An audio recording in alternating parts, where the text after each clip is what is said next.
2024 లేదా 25లో డిగ్రీ లేదా బీటెక్ చదివారా? సాఫ్ట్‌వేర్ జాబ్ కోసం ఎదురు చూస్తున్నారా? అయితే కోడ్ జ్ఞాన్ 100 డేస్ కోర్సులో చేరండి. జాబ్ సాధించండి. నమస్కారం, వెల్కమ్ టు సుమన్ టీవీ. నేను మీ యాంకర్ సిరి. ప్రజెంట్ హాట్ టాపిక్గా మారింది అని చెప్పొచ్చు. బంగ్లాదేశ్లో హిందువుల మీద అయితే దాడి జరగడం మనం చూస్తూ ఉన్నాం. అది ఎందుకు అలా జరుగుతుంది, దానికి గల కారణాలు ఏంటి, వీటన్నిటి గురించి క్లియర్గా ఇన్ఫర్మేషన్ ఇవ్వడానికి మనతో పాటు ఉన్నారు హైకోర్టు అడ్వకేట్ అలగిరి రవీంద్రనాథ్ గారు. అడిగి తెలుసుకునే ప్రయత్నం చేద్దాం. నమస్కారం సార్. నమస్తే అండి శ్రీ గారు. సార్, బంగ్లాదేశ్లో హిందువుల మీద దాడి అయితే జరుగుతూ ఉంది. దానికి వ్యతిరేకంగా మన దేశంలో కూడా కొన్ని ప్లేసెస్లో వారి మీద కూడా వ్యతిరేకత చూపిస్తూ పనులైతే మనం చూడడం జరుగుతూ ఉంది. అసలు ఎందుకు ఇలా జరుగుతుంది, దీనికి సంబంధించిన లేటెస్ట్ అప్డేట్స్ ఏంటి, ఎందుకు అలా చేస్తూ ఉన్నారు? బంగ్లాదేశ్లో ఇటీవల జరిగిన కొన్ని సంఘటనలు మనం దగ్గరగా పరిశీలించి చూసినట్లయితే, మొదటగా ఇది ఒక స్టూడెంట్స్ యూనియన్ ఇష్యూగా మొదలైనటువంటి ఇష్యూ అన్నది మెల్లమెల్లగా అది మత ఘర్షణలకు దారితీసింది. ముఖ్యంగా అక్కడ ఈ దాసుని ఎవరైతే ఉన్నారో ఆయన్ని బహిరంగంగా, ఆయన యాక్చువల్గా ఒక బట్టల మార్కెట్లో ఒక ఫ్యాక్టరీ వర్కరు, ఆయన కాస్త హిందువులకు సపోర్ట్గా మాట్లాడని చెప్పి ఒక గ్రూప్ ఆఫ్ కొంతమంది ఈ గుంపు అందరూ కూడా ఫామ్ అయ్యి ఆయన్ని బహిరంగంగా కొట్టి, చనిపోయినటువంటి శవం పైన కూడా ఆ కక్ష తీర్చుకొని ఆయన్ని రోడ్డు మీదకి బరబరా ఈడ్చి అక్కడి నుంచి ఆయన బహిరంగంగా కాల్చేసి ఒక కక్షను తీర్చుకున్నారు. అంటే ఒక భయంకరమైనటువంటి దాడులు అనమాట. హిందువు కనిపిస్తేనే భయంకరమైన దాడులు. ఇది మనం ఇంతకుముందు 1947కి బిఫోర్ ఉన్నటువంటి పాకిస్తాన్లో కూడా ఇటువంటి దాడులు, హిందువులపైన ఉన్నటువంటి అనేక దాడులను మనం చూసాం. ఇటీవల సోషల్ మీడియా పెరిగిన తర్వాత ఇది మొదటగా బంగ్లాదేశ్లో షేక్ హసీనా లాస్ట్ ఇయర్ ఇదే అక్టోబర్ నవంబర్లో హసీనా ప్రభుత్వాన్ని కూలదేయడంలో కూడా వీళ్ళు ప్రధానంగా పాత్ర పోషించారు. కేవలం వాళ్ళ సాకుగా చూపిస్తుంది ఏంటంటే, వాళ్ళ గ్రూప్ యూనియన్ లీడర్ని ఎవరో అగంతకులు ఆయన మీటింగ్ చెప్తా ఉంటే ఆ మీటింగ్లో ఆయన వెళ్ళి తల మీద గురిపెట్టి కాల్చేసిన తర్వాత అతను భారతదేశంలో కాకుండా సింగపూర్లో ట్రీట్మెంట్కి తీసుకెళ్లారు. సింగపూర్లో ట్రీట్మెంట్ చేస్తూ ఆయన చనిపోయాడు. దానికి రివెంజ్ తీర్చుకుంటున్నాం అని చెప్పి బంగ్లాదేశ్లో కొంతమంది అల్లరి మూకలు విషయాన్ని పక్కదోవ పట్టిస్తూ, అంటే ఆ దేశంలో ఉన్నటువంటి అనేక సమస్యల్ని పక్కదోవ పట్టించి కేవలం మత ఘర్షణలనే ప్రాతిపదికగా తీసుకొని హిందువులపై అరాచకమైనటువంటి దాడి జరుగుతోంది. ఇది పక్కన ఉన్నటువంటి మన దేశమే కాదు, యావత్ ప్రపంచాన్ని కూడా పరిశీలించి చూస్తున్నారు. అనేక దేశాలు దీన్ని ఖండిస్తున్నాయి కూడా. ఈ మత ఘర్షణలు ఎక్కడికి దారితీస్తాయి అంటే, ప్రతి ఒక్క హిందువు కూడా ఈరోజు ఒక దేశాభిమానంతో, నా హిందుత్వం అన్నటువంటి ఒక భావనతో రగిలిపోతున్నాడు.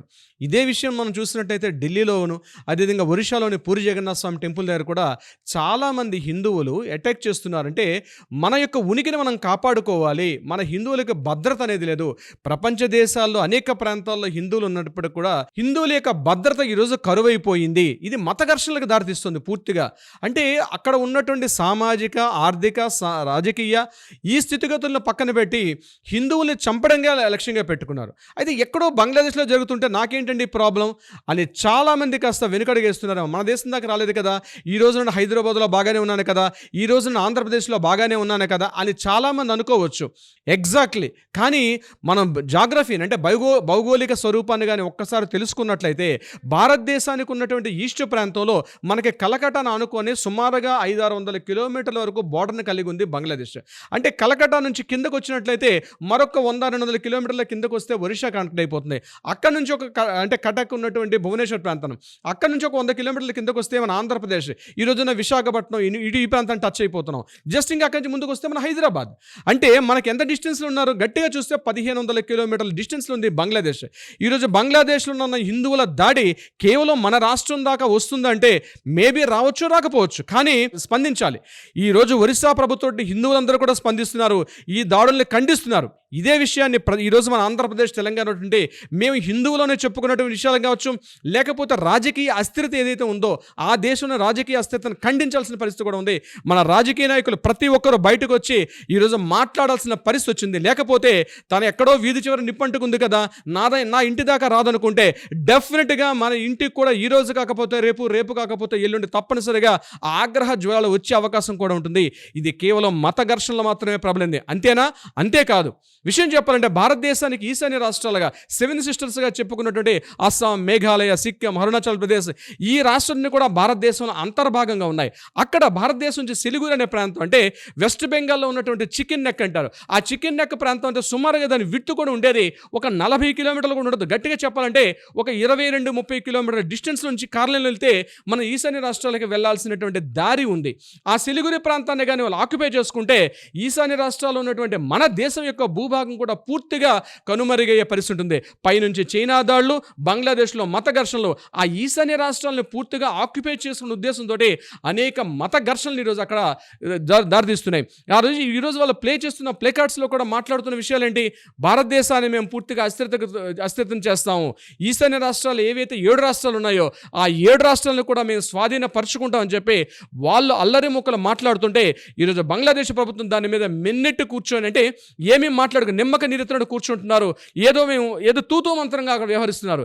ఈ విషయాన్ని గట్టిగా తీసుకొని అక్కడ ఈ మత ఘర్షణ అణచకపోతే ఈరోజు పక్కింటో కాలింది, వీధి చివర కాలినటువంటి ఆగ్రహ జ్వాలు మెల్లమెల్లగా రాజుకొని మన తెలుగు రాష్ట్రాలకి జస్ట్ ఓన్లీ ఒక 1500 కిలోమీటర్ల డిస్టెన్స్ ఉన్నటువంటి మన తెలుగు రాష్ట్రాలకు కూడా ఈ వచ్చే అవకాశం ఉంటుంది. ఈరోజు మనం బాగానే ఉన్నాం.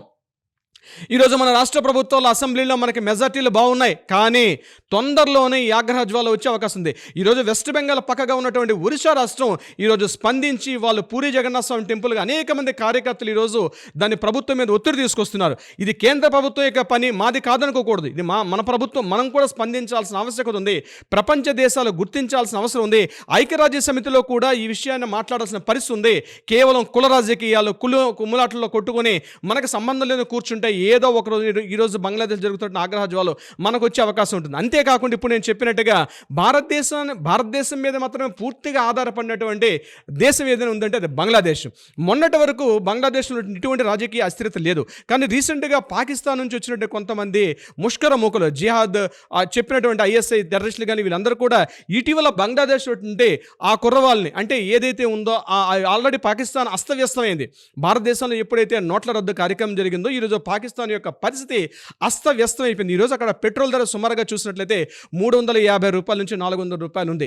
ఈరోజు అక్కడ గోధుమ పిండి కిలో ఎంత ఉందంటే 150 రూపాయల నుంచి 350 రూపాయల దగ్గర ఉంది. అంటే తినడానికి తిండి లేని అత్యంత దయనీయమైన స్థితిలో పాకిస్తాన్ ఉంటే వీళ్ళు ఈరోజు మతం అన్నటువంటి ఒక రంగును పులుముకొని భారతదేశం సుస్థిరంగా ఉన్నటువంటి భారతదేశాన్ని పూర్తిగా అస్థిరత చేయాలనే ఏకైక లక్ష్యంతో భారతదేశం మీద అటాక్ చేయడం అన్నది మళ్ళా పనుకున్నారు. 1971లో ఆ రోజు ముజిబుర్ రెహమాన్ ఉన్న సమయంలో భారతదేశం ఆ రోజు బంగ్లాదేశ్ని మీద, అప్పుడు ఇందిరాగాంధీ ప్రభుత్వం వాళ్ళు ఆ టైంలో భారతదేశం పూర్తిగా బంగ్లాదేశ్ని మద్దతు ఇచ్చి బంగ్లాదేశ్ని ప్రత్యేక ఒక దేశంగా ఏర్పాటు చేయడంలో ఎంతో కీలక పాత్ర పోషించారు ఆనాటి అప్పుడున్నటువంటి రాజకీయ ప్రముఖులు ఎంతోమంది.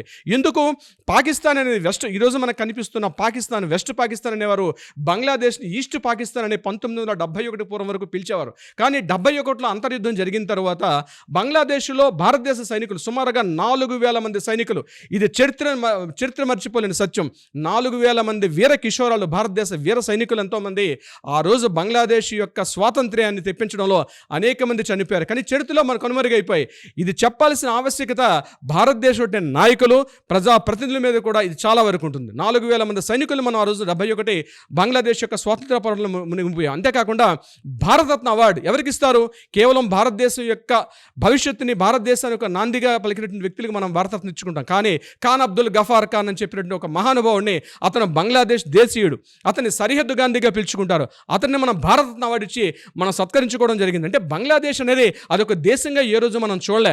అనేక విధాలుగా భారతదేశం యొక్క సహాయ సహకారాలు ఆర్థికంగా, వాణిజ్యంగా, రాజకీయంగా, సామాజికంగా అనేక సందర్భాల్లో భారతదేశం ఈరోజు చెయ్యి విదిలిస్తేనే, భారతదేశం ముష్టి వేస్తేనే బతికే దేశం ఏదైనా ఉందంటే అటువైపు పాకిస్తాన్, ఇటువైపు బంగ్లాదేశ్. కానీ ఈ అస్థిరత కారణం పైన ఉన్నటువంటి చైనా ఈరోజు అంతర్యుద్ధాన్ని ప్రకటిస్తోంది. ఈరోజు మన దేశం అరుణాచల్ ప్రదేశ్ను కూడా పూర్తిగా స్వాధీనపరచుకోవడం కోసం చెప్పి చైనా అనేక విధాలుగా ప్రయత్నిస్తుంది. ఇటువంటి పరిస్థితుల్లో మన రాజకీయ నాయకులు ఇది మత ఘర్షణ దారితీస్తుంది. ఈ అస్థిరత ఇప్పటివరకు మనం హ్యాపీగా ఉన్నాం. ఇక్కడ ముస్లిమ్స్, హిందూస్, క్రిస్టియన్స్ అందరం కూడా హ్యాపీగా ఉన్నాం. మనం జరిగిన క్రిస్మస్ హ్యాపీగా చేసుకున్నాం, అంతకుముందు జరిగిన రంజాన్ కూడా హ్యాపీగా చేసుకున్నాం. కానీ మన మధ్య ఇటువంటి వైషమ్యాలు, వైరుధ్యాలు మన మధ్య లేవు. కానీ ఎక్కడో జరిగినటువంటి విషయాలకి ఇక్కడ ఉన్నటువంటి నేటితరం యువకులు కూడా స్పందిస్తున్నారు.